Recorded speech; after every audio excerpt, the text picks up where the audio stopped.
Bonjour et bienvenue à tous. Vous regardez Sport Le Mag sur i24 News. Comme tous les jours, on vous réserve le meilleur du sport. Alors restez avec nous. Au menu aujourd'hui, du football avec le match de la dernière chance pour bon nombre d'équipes qui s'affronteront en Ligue des Champions. La sentence va bientôt tomber. Du basket avec bien sûr la NBA. Les joueurs Kevin Garnett et Paul Pierce ont affronté leur ancienne équipe, les Boston Celtics.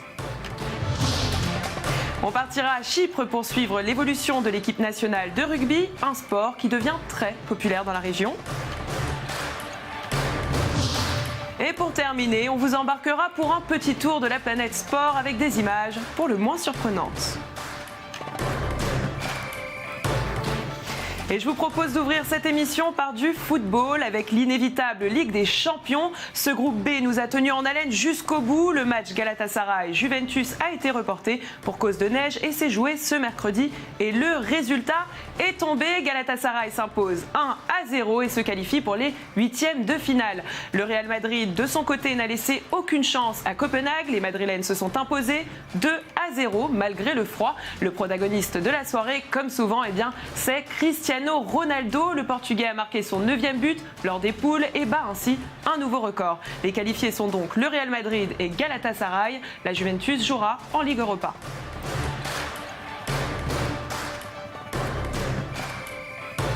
Et on passe au groupe A avec un duel à distance entre le Shakhtar Donetsk et Leverkusen. Les Ukrainiens se sont déplacés en Angleterre pour affronter Manchester United. Mais pas de surprise, les Mancuniens se sont imposés avec 1-0 et s'assurent la première place du groupe. On écoute tout de suite David Moyes, l'entraîneur de Manchester United, qui semble heureux de s'être tiré du groupe A sans difficulté. Je crois que l'on veut toujours essayer de terminer premier du groupe. C'est difficile et beaucoup de choses ont été dites. Je n'avais pas d'expérience en Ligue des Champions, donc terminer premier et avoir acquis de l'expérience me rend heureux. Et dans l'autre match, Leverkusen a été jusqu'au bout de sa mission et s'impose en Espagne face à la Real Sociedad.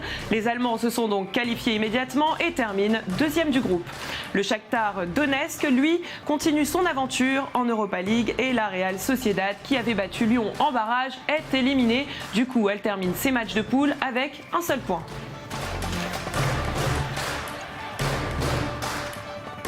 Et dans le groupe C, où tout restait à faire, la Benfica a reçu le PSG à domicile. Un match que les Parisiens ont pris un peu trop à la légère. La preuve, les Portugais s'imposent 2-1.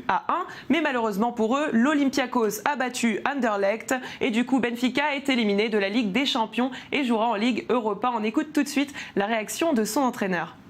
Il est vrai que la Ligue des Champions est différente de l'Europa League et avant tout en termes financiers. Mais pour le Benfica, si nous pouvons atteindre une deuxième finale d'Europa League en 2 ans et la gagner, ce sera bien plus de prestige que de rester en Ligue des Champions sans vraiment savoir jusqu'où on va aller.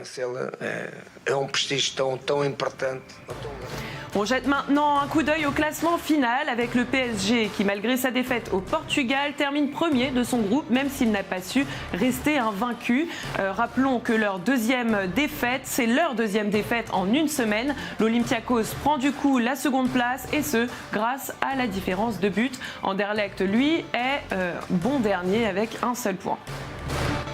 Et on termine avec le groupe D et un match de haute intensité qui a eu lieu en Bavière entre le Bayern de Munich et Manchester City. Le Bayern de Munich menait 2-0 au bout d'un quart d'heure de match, mais les Citizens ont réussi à renverser la tendance et se sont imposés 3-2 grâce notamment à un David Silva en pleine forme. On note que c'est seulement la seconde défaite du Bayern cette année.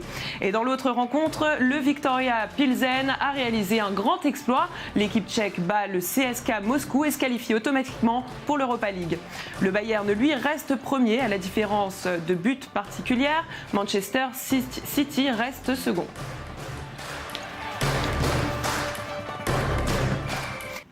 On passe maintenant au match de mercredi et on commence par le groupe de la mort, le groupe F. Arsenal peut tout perdre face à Naples en cas de lourde défaite face aux Italiens et d'une victoire de Dortmund. Les Gunners seraient privés de leur 14e, 8e de finale consécutif en Coupe d'Europe.